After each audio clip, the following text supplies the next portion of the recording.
Hello, students. Good morning to all of you. This is Rohit sir, your English teacher.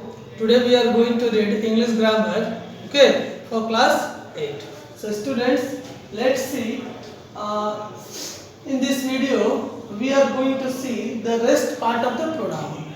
Okay. In previous two videos, I have taught you about the kinds of pronoun. Okay. In first part of pronoun, I have taught you two pronouns. Okay. The first is personal pronoun and the possessive pronoun. Two pronouns. In second part, you have been taught the 5 kinds of pronoun. Okay. And this is the third part of the pronoun. So in this video, we will see these 3 kinds of pronoun. Okay. So students, let's see and look at the board. 6 kinds of pronoun is demonstrative pronoun. 6 number of kind is pronoun is demonstrative pronoun. It is used, okay, to indicate or represent things. Demonstrative pronoun का प्रयोग हम लोग कैसे करते हैं, इस पर आपको ध्यान देने की आवश्यकता है. डेमोन्स्ट्रेटिव जो है प्रोनाउन का इस्तेमाल हम लोग किसी भी चीज थिंग्स को रिप्रेजेंट करने के लिए, उसको दिखाने के लिए हम लोग जो है डेमोन्स्ट्रेटिव प्रोनाउन का प्रयोग करते हैं. और इसका एग्जांपल आपको हो जाएगा दिस, दैट, दिस और दोस. ये आपको 4 जो यहाँ पर प्रोनाउन लिखा हुआ है, ये डेमोन्स्ट्रेटिव प्रोनाउन का एग्जांपल है. जैसे कि दिस, दैट, दिस और दोस. इसको हम लोग जो है टाइम और डिस्टेंस के अकॉर्डिंग भी इस्तेमाल करते हैं. किसके अकॉर्डिंग इस्तेमाल करेंगे? डिस्टेंस, दूरी के हिसाब से. जैसे हमारा दिस वर्ड जो है, इससे नियर का पता चलता है, बोध होता है, नजदीकी का पता चलता है. दैट से डिस्टेंस, फार डिस्टेंस, दूरी का पता चलता है. ठीक है.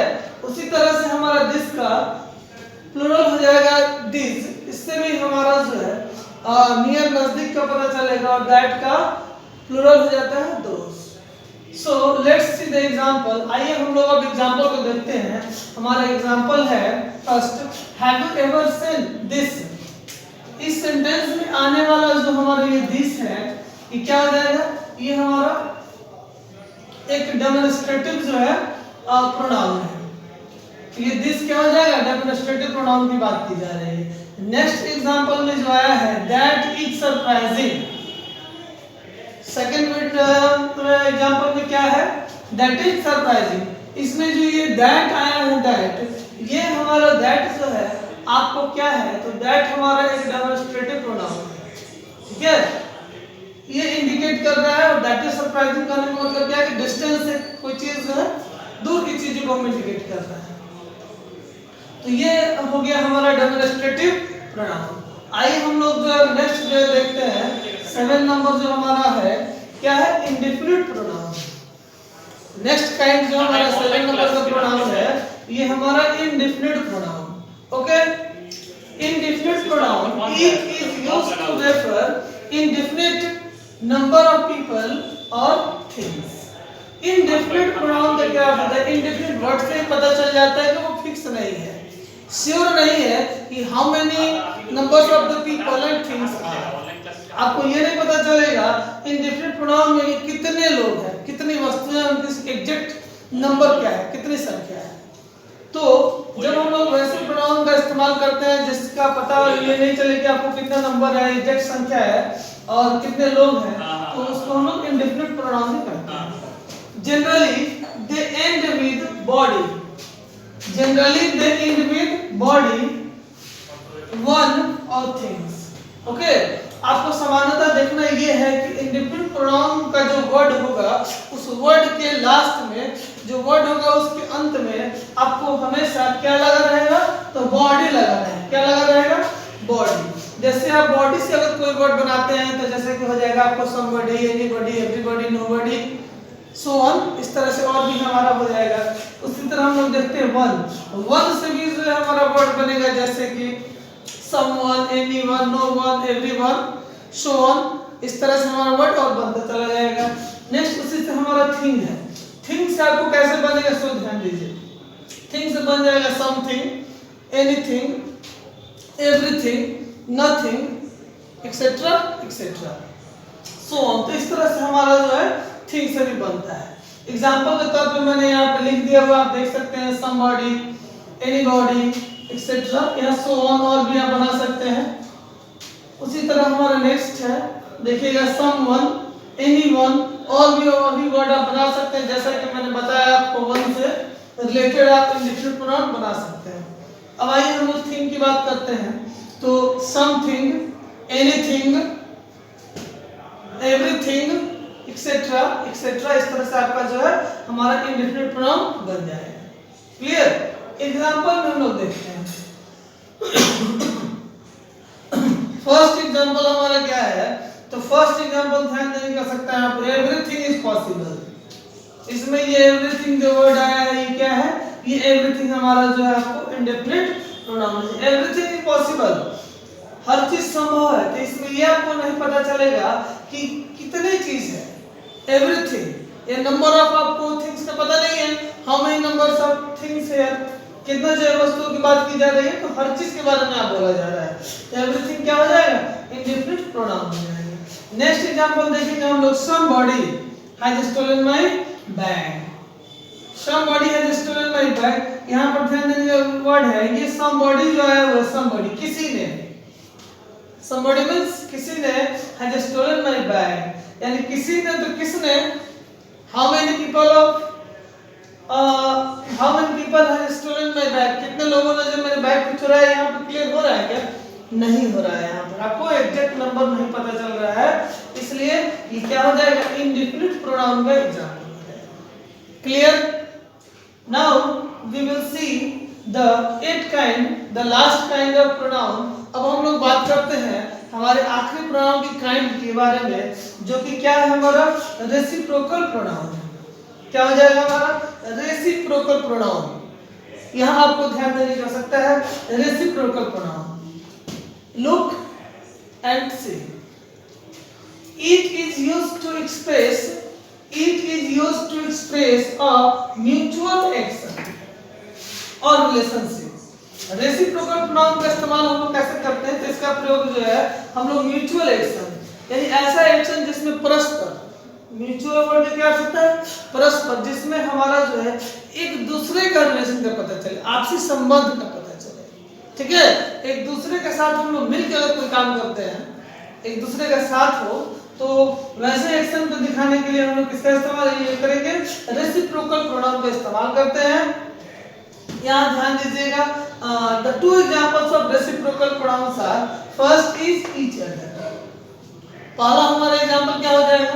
तो रेसिप्रोकल प्रोनाउन का पहला हमारा एग्जांपल हो जाएगा each other and one another. यहाँ पे हमारा दो एग्जांपल है, एक ईच अदर, ठीक है, और दूसरा one another. Each other is used for two things. Each other का जो है प्रयोग हम लोग किसके लिए करते हैं? तो सामान्यतः दो के लिए, कोई दो व्यक्ति हो, दो वस्तु हो, तो उनके लिए हम लोग किसका इस्तेमाल करते हैं? उसके लिए हम लोग ईच अदर का इस्तेमाल करेंगे। क्लियर? बट अगर हम बात करते हैं वन अनदर की, then one another is used for three or more than three things। हम लोग वन अनदर का इस्तेमाल किसके लिए करते हैं?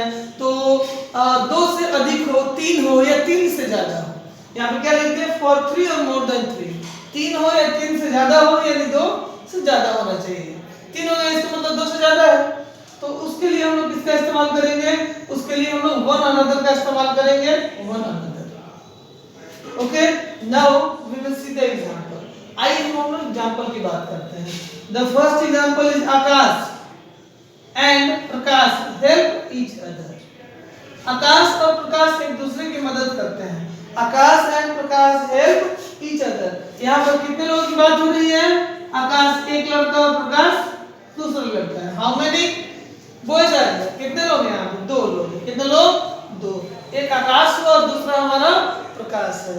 तो यहाँ पे हम लोग दो की बात कर रहे हैं, दो के लिए किसका इस्तेमाल करेंगे?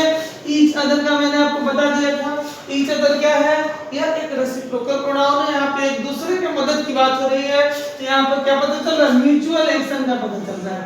क्या मान चल रहा है, mutual action. Okay clear.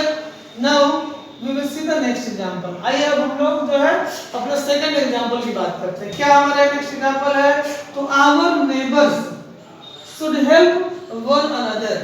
Look, our neighbours, हमारे पड़ोसियों, हमारे पड़ोसियों को, तो यहाँ पे हम लोग ध्यान देंगे हमारे आस पड़ोस में, हमारे नेबर्स में क्या दो ही लोग रहते हैं, दो से ज्यादा होंगे, तो दो से ज्यादा होंगे, इसलिए शुड हेल्प वन अनदर। क्या करना चाहिए, यहाँ पर हम लोगों ने वन अनदर का इस्तेमाल किया। किसका इस्तेमाल कर दिया है, वन अनदर का। हमारे पड़ोसियों को एक दूसरे की मदद करनी चाहिए।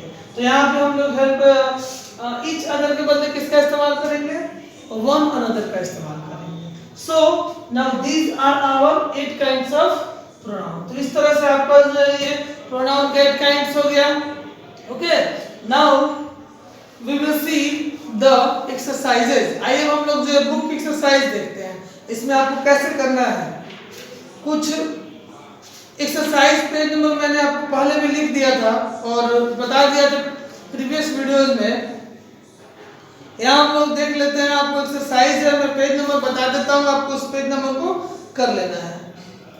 Page number 20 and question number C, right the correct form of pronoun in the following blanks. आपको इसमें जो क्या करना है, सुटेबल जो है प्रोनाउन को फिल अप करना है। Okay that will be send through PDF. आपको ये पीडीएफ की द्वारा मिल जाएगी एक्सरसाइज को। Okay now I hope that you understood very well the exercise of pronoun. Okay, you enjoyed very well. Thank you. Have a nice day. Goodbye.